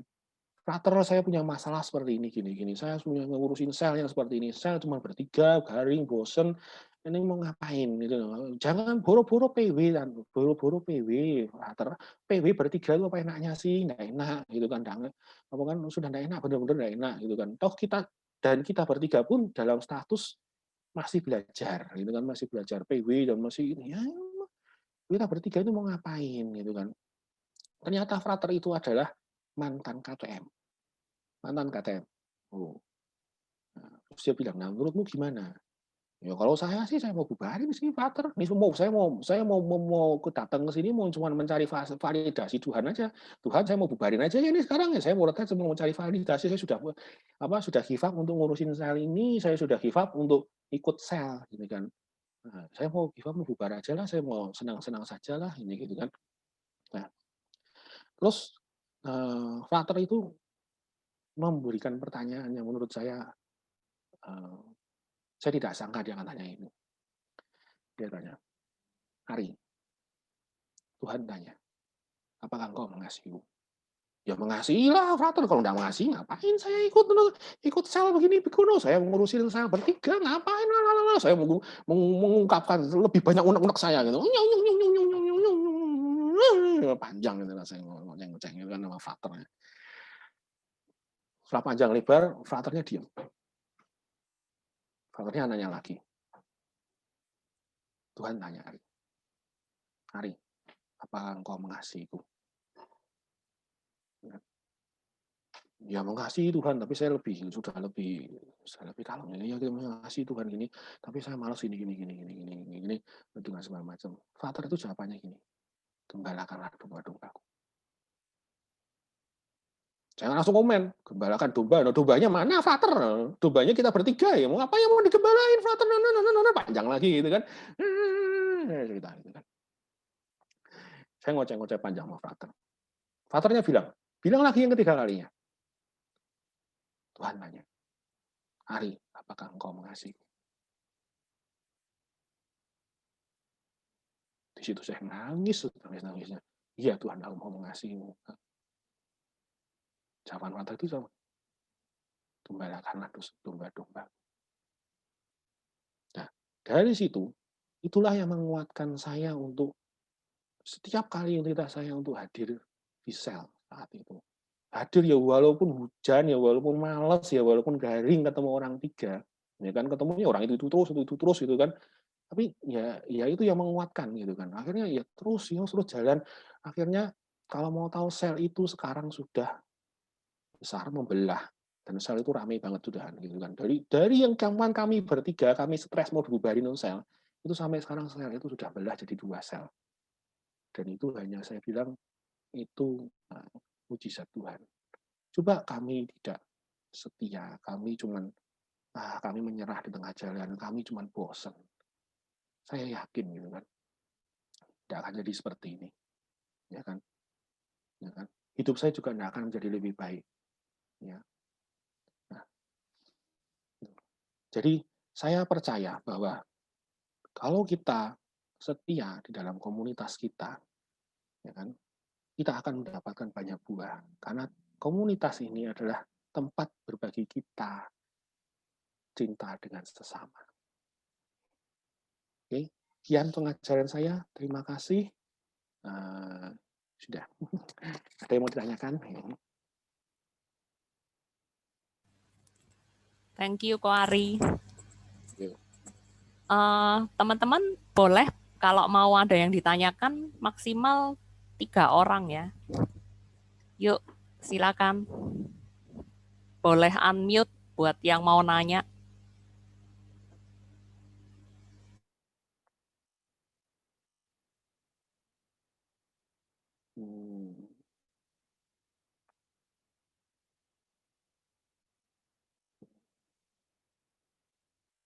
Tiba-tiba ini sudah jelas semua berarti, ini sudah beres nih. Tidak ada yang tanya?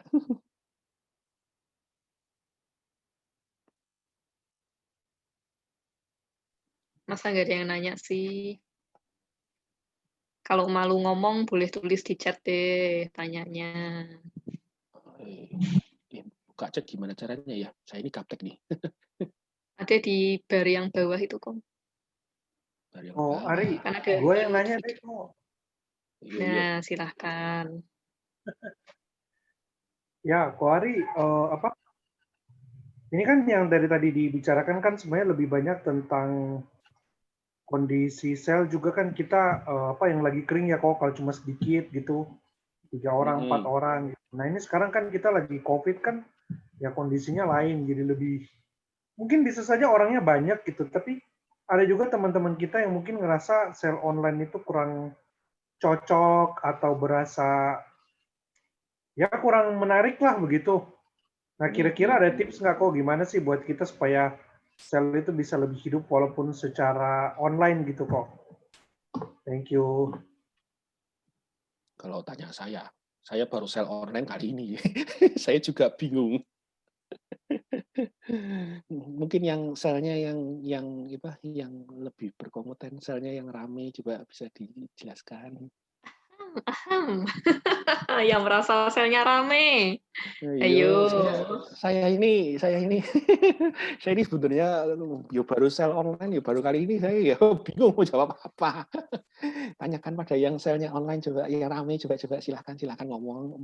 Mic-nya saya silakan. Yuk. Ko Edward mungkin mau sharing atau Aulia atau Lita.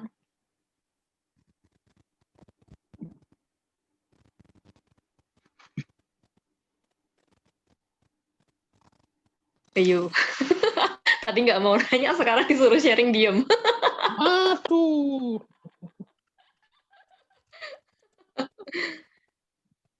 Ayo, kemarin yang ikut sel Siena Selasa kemarin siapa nih?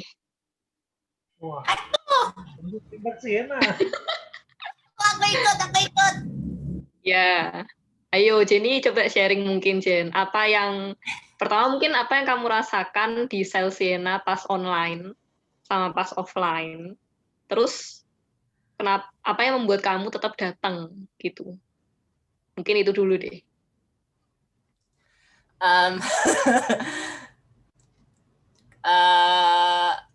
Jujurnya pas online ini kan mungkin karena sesuai juga kan sama kondisi aku. Maksudnya aku ini kan work from home gitu kan.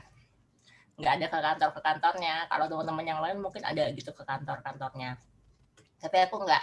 Jadi aku selalu ngomong gini. Maksudnya bukan ngomong sih kayak doa kali ya sama Tuhan. Tuhan, kalau misalnya hari ini ada kesempatan mau sel ya aku sel. Kalau enggak ya enggak gitu misalnya. Ternyata selalu ada gitu loh. Setiap hari Selasa itu kenapa kerjaan gue sepi gitu, jam 4, jam 5 tuh udah sepi. Jadi ya sudah gitu, nggak ada halangan, apalagi yang menghalangiku untuk ikut sale online gitu. Terus kalau ada teman-teman yang nanya, gimana sih gitu caranya biar sale online-nya rame, sharing aja ya gitu. Kalau di sale kita tuh kadang-kadang suka ada teaser. Iya nggak sih, di grup sale tuh kita kasih teaser dikit gitu loh. Oh besok sale tuh bahasanya ini loh gitu. Terus dipancing-pancing dikit gitu. Jadi kayak ada aja sih pasti yang nyaut kayak tiba-tiba kayak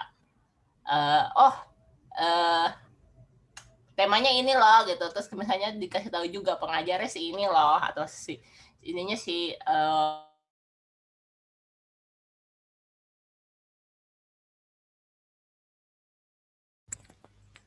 Suaranya keputus, Jen. Dengar nggak? Atau aku yang nggak dengar?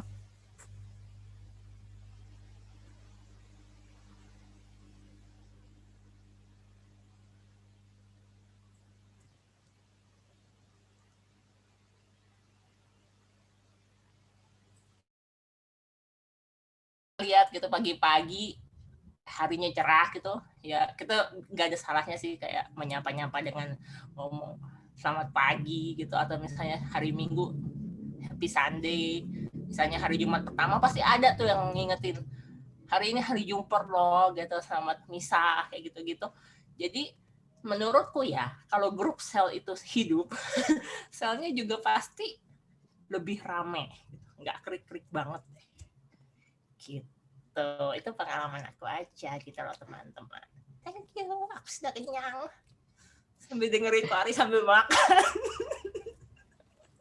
Thank you, Jenny. Thank you. Yuk, yang lain siapa? Hai, aku mau namain Jenny boleh? Boleh. Boleh. Hai semuanya. Hai Aryo. Kenalan dulu dong. Namanya siapa? Tadi udah disebut namanya.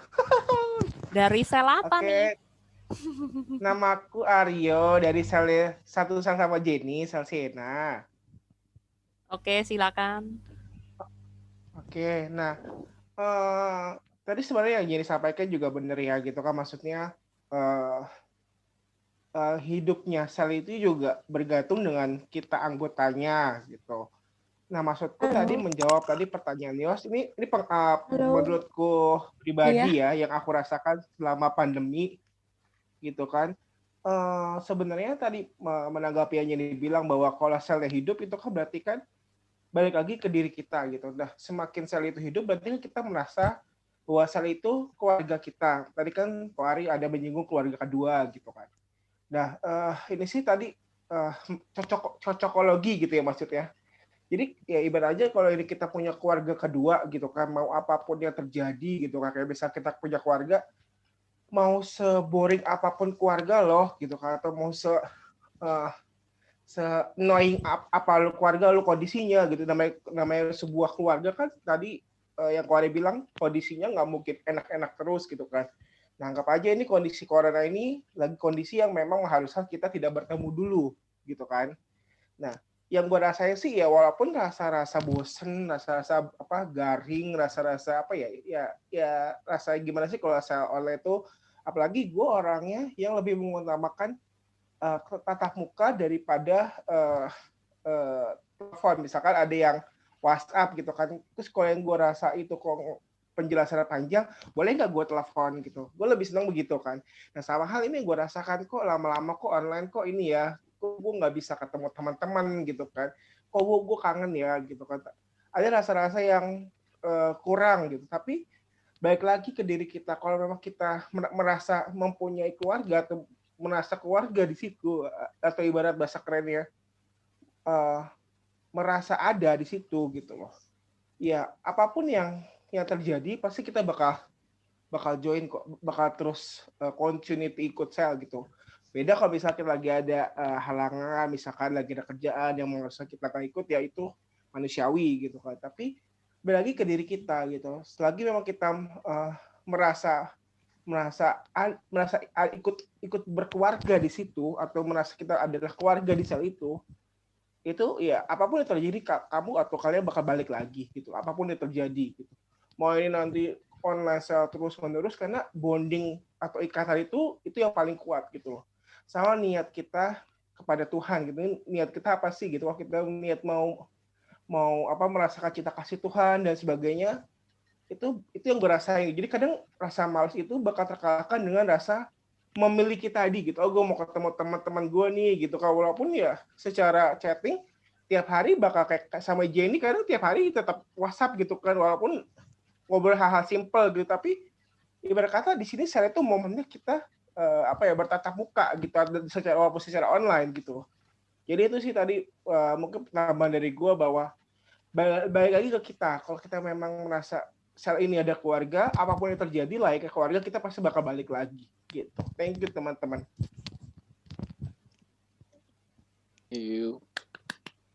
Thank you Aryo. Thank you Aryo. Thank you Aryo. Ya, Tadi kalau Jenny dengerin Ko Ari sambil makan, gue dengerin Ko Ari sambil ngulek cabe ya. Oke. Wow.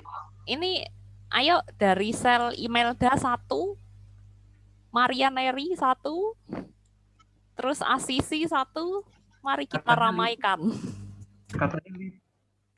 Katanya Lita mau ngomong tuh, Lita. Iya, mana nih Lita nih? Mana nih Lita? Hai. Gue juga ngomong Lita. Halo. Mungkin Lita boleh itu dibuka videonya supaya kita bisa kenal. Oh gitu ya, harus dibuka videonya ya. Oke, wait. Oh Yus gak usah, soalnya udah pada bosen katanya. Tega banget. Tanya Yus. Ampun. Halo. Ya, silahkan. Matiin lagi ya videonya. Oke, gimana ngomongnya? Gue Lita dari Imelda. Kebetulan kan gue pelayan sel Imelda. Ya emang terpilih dalam kondisi corona ini memang susah gampang ya. Gitu. Jadi emang pemilihan juga pas kondisinya pas lagi corona, terus jadi kayak muter otak gimana ya caranya biar sel tapi tetap hidup gitu kan, tetap rame, tetap teman-teman tuh pada excited, itu tuh gimana caranya gitu kan. Ya gimana ya ngomongnya. Nah, kalau ini pertanyaannya apa nih? Ada spesifik nggak sih apa yang harus gue ceritain? Gue bingung sebenarnya. Kondisi sel aja kali ya. Kalau kondisi sel sih sebenarnya puji Tuhan masih jalan. Kita masih nge-sel tiap minggu. Terus kan ya setiap nge-sel lumayan sih. Gitu kan, pasti ada lah lebih ya 8, 7, 8, 9 tuh ada gitu kan. Ya memang apa ya, ya permasalahannya sih cuma gimana caranya bikin anak-anak itu lebih excited buat ikut sel gitu kan. Terus gimana caranya biar mereka ya tetap ngerasa jadi bagian dari sel gitu. Terus dan iya sih tadi kan ada yang bilang di woro-woro dulu nih di grup gitu kan, dikasih teaser. Ya kadang sih kita juga ngasih teaser tapi krik gitu kan gitu. Terus gimana gitu kan, jadi bingung nih, no respon kadang. Jadi ya itu PR sih kadang gitu. Nggak tahu sih apakah saya yang lain juga begitu atau enggak, gue nggak tahu gitu.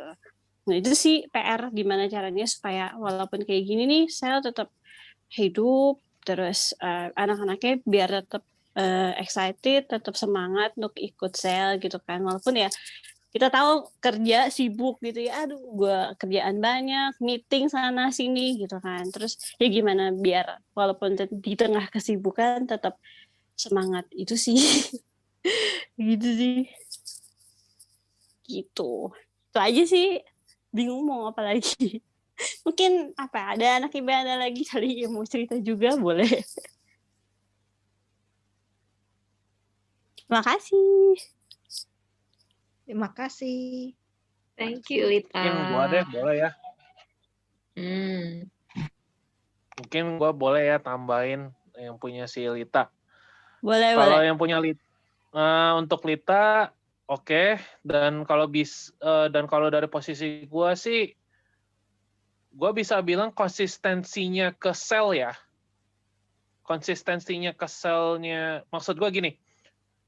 Si Lita kan di sempat selnya, setiap sel kan pasti ada jadwalnya sendiri-sendiri. Benar kan? Kalau setiap ada selnya sendiri, ya udah, komitmen lu nya mana? Itu aja. Konsistensi komitmennya itu dimulai dari secara konsistensinya. Jadi misalkan kalau setiap hari Jumat atau setiap hari Kamis sel atau hari Minggu sel, ya udah jalan. Nah, tapi kalau misalkan kayak kecuali kalau yang kayak kecuali kalau ada benar-benar ada halangan, nggak bisa datang karena memang benar ada urusan, udah nggak apa-apa. Gitu. Contohnya contohnya waktu beberapa minggu kemarin, gue yang seharusnya nge-sell 2 minggu kemarin dah, intinya 2 minggu atau minggu kemarin yang gue info ke Lita, gue bakal datangnya telat untuk sell karena gue ada kerjaan. Ya tapi memang gue terus kemudian pas hari itu gue nggak bisa datang karena memang gue nggak bisa ikut sell online. Gue lupa dan itu gue memang lupa ngomong sama lo, Lit, gitu, karena gue memang benar-benar ada kerjaan yang benar-benar numpuk banget, jadi gue lupa. Nah, tapi selain itu konsistensinya sih, gue berusaha untuk menjaga konsistensinya. Jadi dari mulai awal masuk, kemudian kayak ini aja, lu coba kayak menabung konsistensi lu untuk sell. Itu aja dulu. Dari hal yang kecil, menabung konsistensi untuk sell. Nanti lama-kelamaan pas tabungannya konsistensi untuk ke arah sell-nya itu bisa menjadi lu bisa lihat beberapa bulan ke belakang. Udah berapa kali lu udah datang ke sell. Kira-kira begitu sih. Thank you. Thank you, Ko Hermanto. Nes ada pertanyaan di chat nih, Nes. Iya, gini. Ko Ari, ini nih ada pertanyaan dari Aldila. Aldila dari sel apa ya? Marianeri. Oh, oke. Pertanyaannya gini, Ko Ari mau tanya bagaimana menanggapi dengan bijak kalau ada gesekan-gesekan dalam sel. Boleh dibantu, Ko Ari? Petuah-petuahnya. Pertanyaannya gampang, jawabnya susah ini. Gini, menurut saya, pengalaman saya adalah tidak ada jawaban yang pas, karena itu harus dilihat kasus per kasus. Nah, bagaimana cara kita mengetahui ini jawaban kasus ini sebenarnya seperti apa? Ya kan? Contoh misalnya, saya dulu ada yang memang orangnya suka bikin ulah gitu loh, karena memang dia bikin gesek sana, bikin gesek sini, bikin berantem sana, bikin berantem sini gitu kan. Nah, itu bagaimana menghadapinya? Kita harus lihat kasus per kasus. Dan bagaimana cara kita bisa melihat kasus per kasus? Jawaban saya ini kelihatannya klise, tapi ini penting. Kita harus berdoa. Berdoa dulu. Nah, biasanya kan wakil pelayan sel ketemu dulu, berdoa dulu, ngobrol dulu. Pengalaman saya masih begitu. Jadi kalau di dalam sel biasanya saya dulu adalah kita punya tim dulu. Timnya ini ketemu, ya kalau sekarang kan memang online, ya sudah kita ngobrol dulu. Kita berdoa dulu. Percaya saya. Pengalaman saya, kalau doanya bagus, itu kita bisa menemukan trik untuk menghadapi masalah-masalah gesek-gesekan ini. Contoh kasus teman saya ini begini, kasus teman saya ini bikin ulah. teman saya ini, dia suka bikin ribut sana sini sampai komunitas lain dia bikin ribut juga gitu kan. Nah, ternyata ya kan kami punya apa, entah kemana itu mungkin ilham dari Tuhan. Ternyata memang orang ini sebenarnya hanya butuh diperhatikan. Simple, sepele, butuh diperhatikan, jawabannya seperti itu. Nah, dalam kasus orang ini adalah gampang. Oh, gampang kalau begini. Saya bilang, kita ajak aja makan, pasti dia mau. Anak kos kok, saya sudah mengalami anak kos, pasti diajak makan, pasti mau. Bener, kita ajak makan terus. Tiap minggu kita ajak makan terus. Aman. Nah, tapi untuk menemukan triknya, ya, makan betul, makan penting. Untuk anak kos penting. Ya, ingat, anak kos penting makan itu. Bagi saya penting. Apalagi perut saya gede ini penting tuh makan, gitu kan.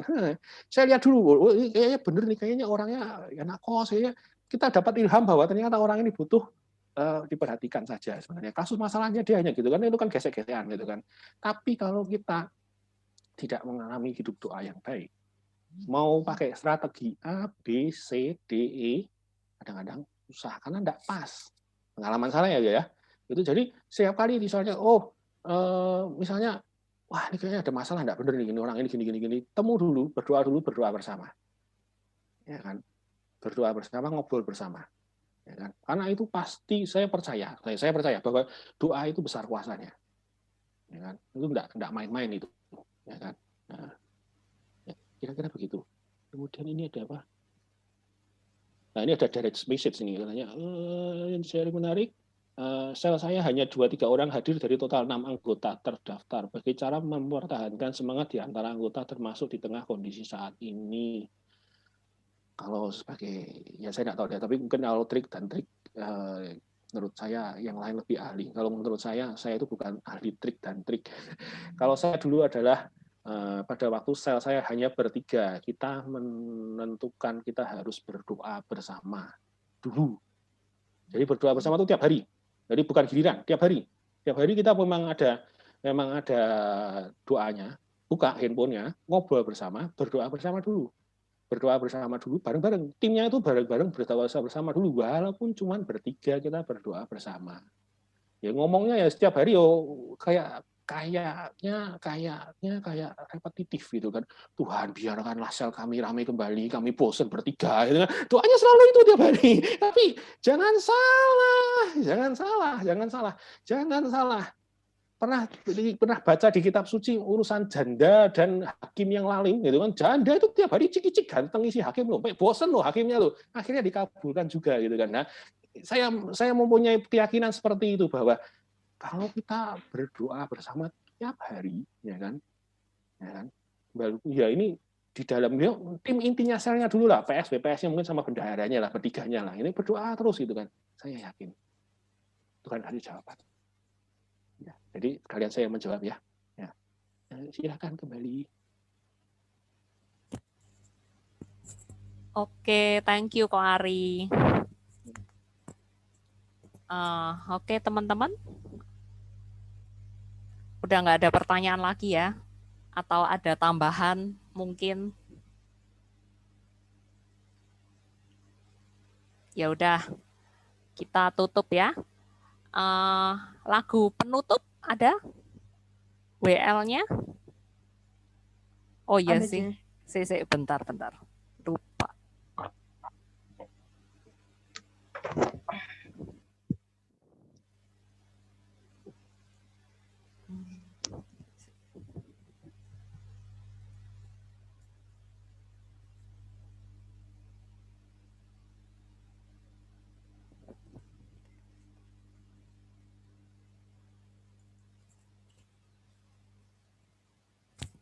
Yang tutup nanti lagu penutupnya dari Vale, terus doanya juga sekalian Vale ya. Boleh. Bentar. Oke. Yuk. Share screen.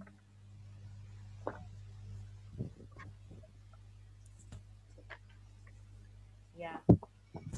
Mari, silakan. Marilah kita kembali hening dan kembali ke hadirat Tuhan. Puji dan syukur bahwa pada hari ini PPAT 11 yang dibawakan oleh Ko Ari telah berjalan dengan lancar.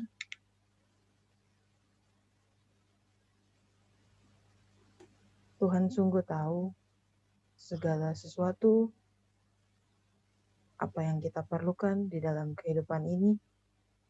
Dengan kita diperbolehkan untuk join bersama pada malam hari ini mendengarkan pengajaran, betapa kita dapat merasakan sukacita yang telah Tuhan berikan kepada kita, walaupun pada masa pandemi ini kita tetap dapat merasakan kebersamaan dalam komunitas, di dalam komunitas yang selalu membimbing kita dalam iman, harapan, dan kasih kepada Tuhan.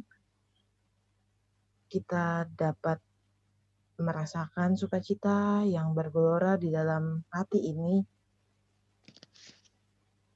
Marilah kita menyanyi sukacita bergelora. Sukacita bergelora dalam hati ini. Sukacita bergelora dalam jiwa ini. Ku memuji Tuhan, ku menyembah Tuhan, bersyukur padanya bagi Allah yang hidup. Karena anugerahnya, karena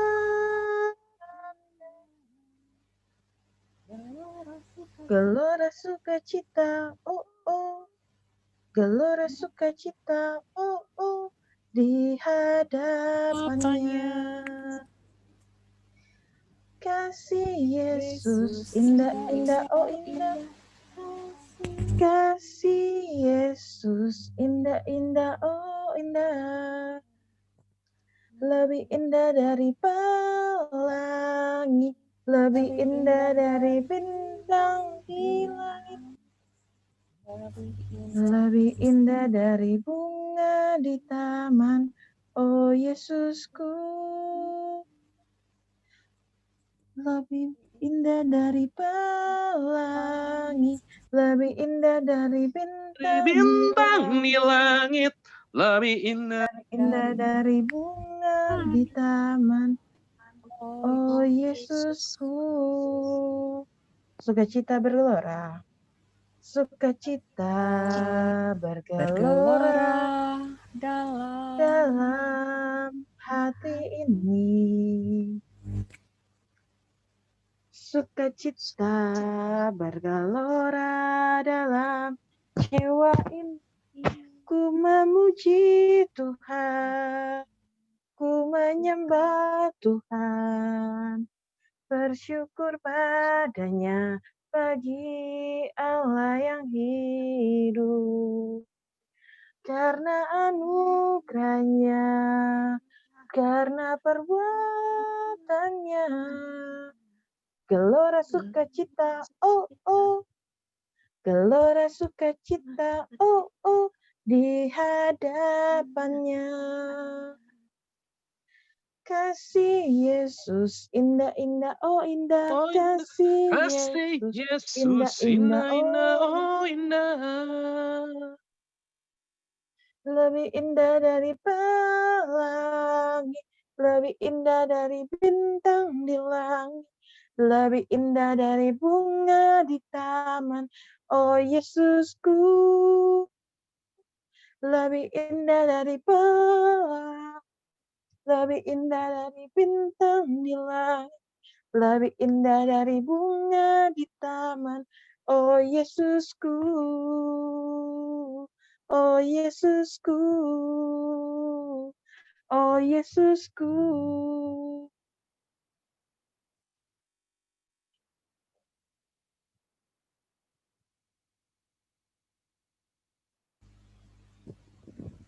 Ya,